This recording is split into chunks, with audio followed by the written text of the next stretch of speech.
Welcome to the Hyperpolyglot Activist. Learn languages, make a difference. My name is Dr. Carlos Yebra Lopez, and today I'm here to explain to you how to obtain an assistant professorship in the tenured track. Next is where to apply.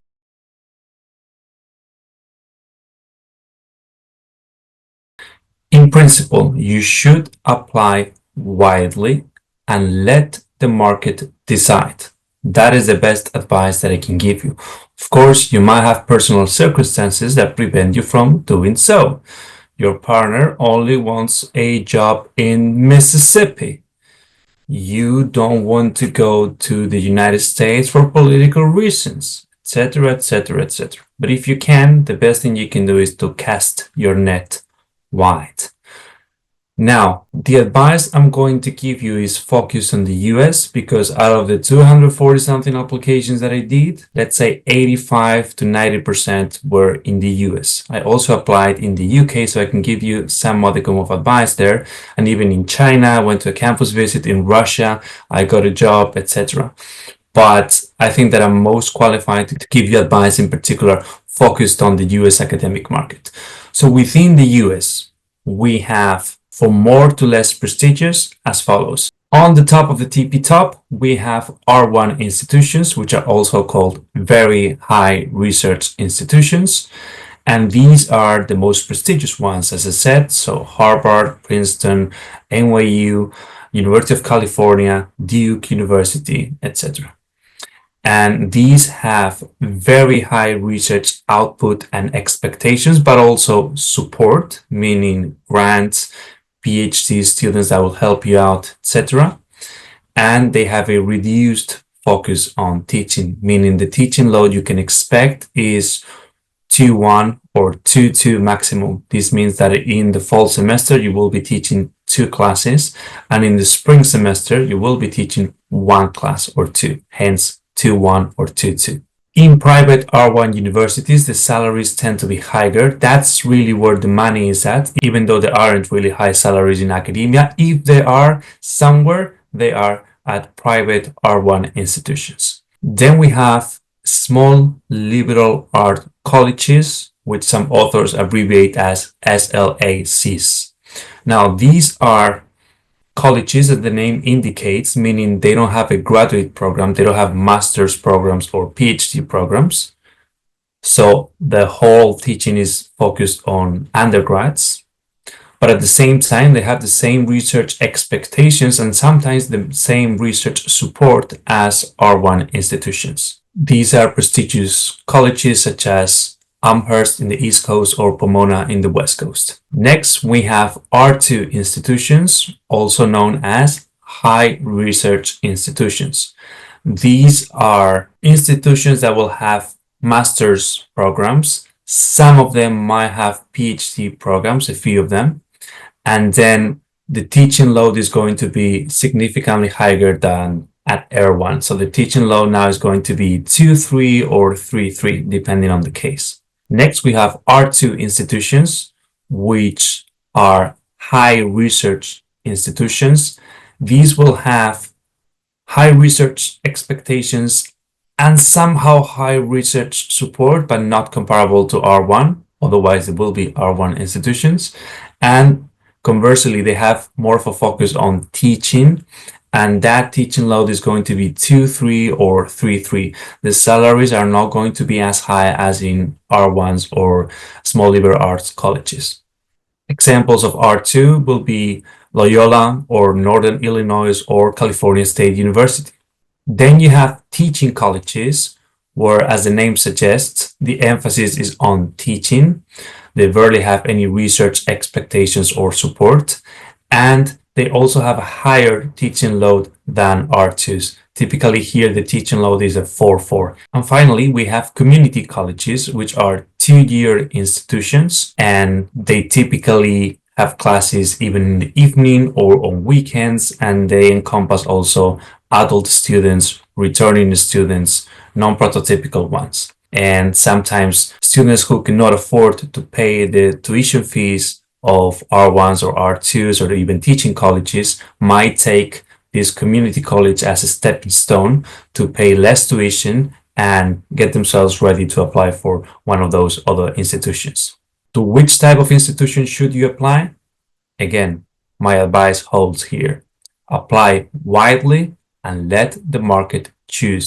You might think that you only want to teach at prestigious R1 universities, maybe only private R1 universities, and find yourself unemployed because of that.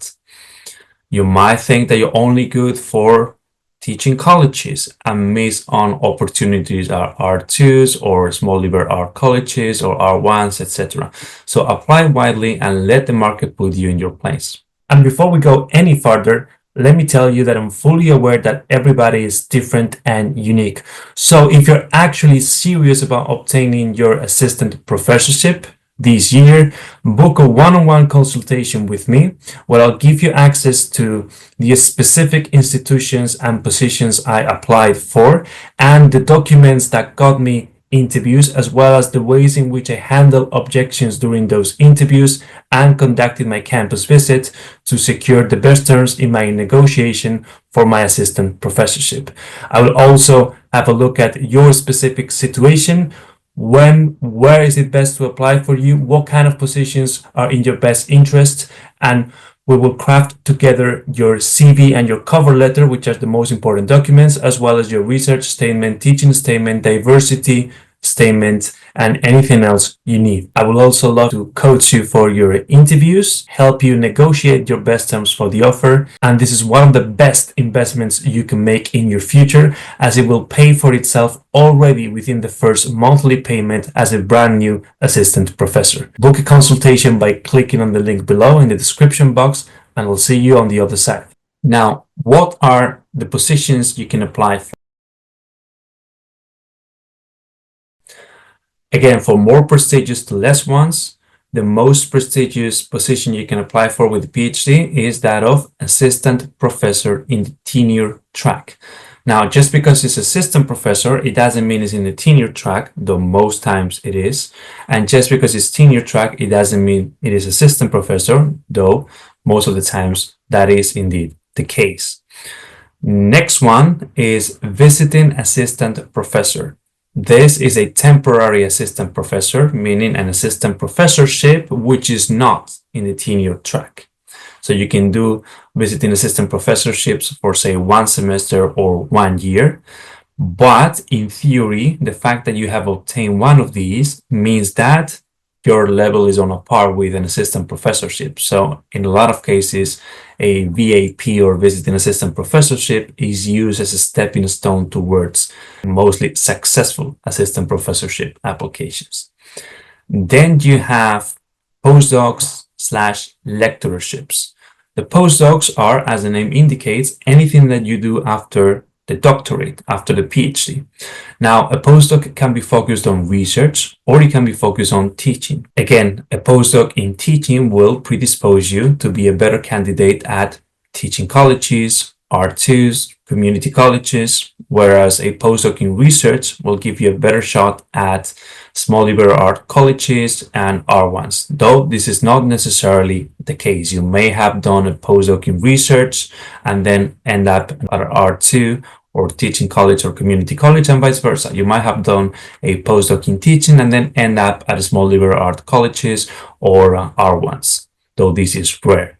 Then we have lectureships. Lectureships are typically similar to assistant professorships, but with lower salary, higher teaching load, and typically renewable either every 3 years or every year.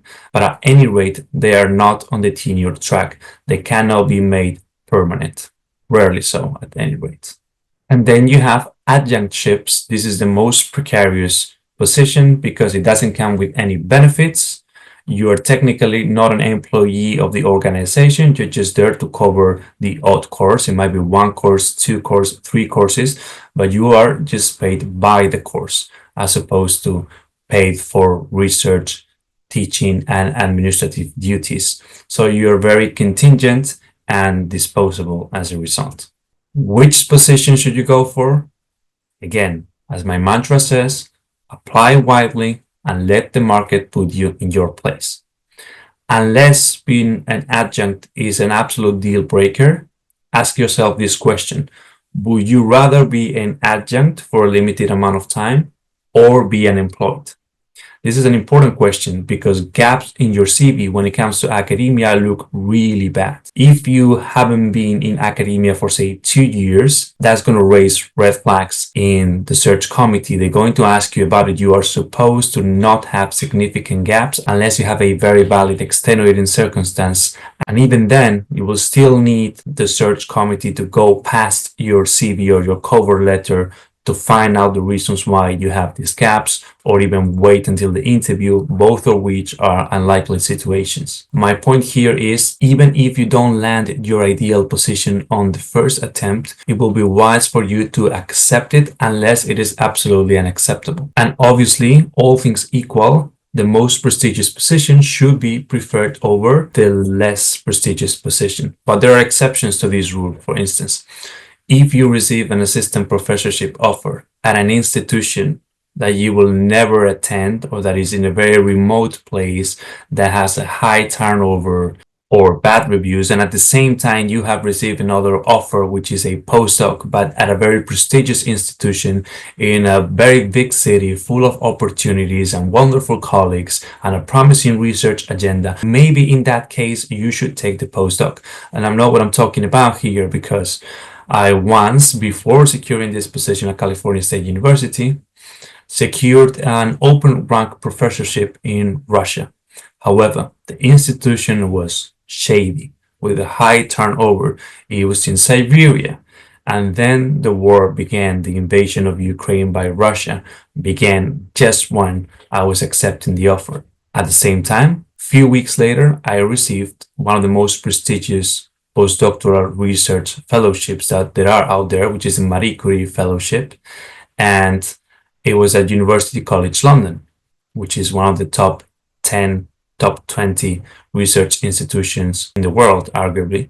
So again, in that case, when your assistant professorship is at an extremely shady institution and your postdoc offer is at an extremely good institution, then it makes sense to take the postdoc and then improve your CV and apply a couple years later down the road, which is what I did, and land an assistant professorship at a much better institution. Otherwise, even if it is at a place or an institution which is not ideal to your lifestyle or to you as a person, I will still encourage you to consider accepting the assistant professorship in the tenure track, because assistant professorships are exceedingly rare in our times and the opportunity might not come your way again. And obviously, just because you accepted it, it doesn't mean that you will have to stay there forever. You will still have to go through a tenure process. You can still quit. You can still abandon that position later on. But the name of the game is securing an assistant professorship in the tenure track as soon as possible.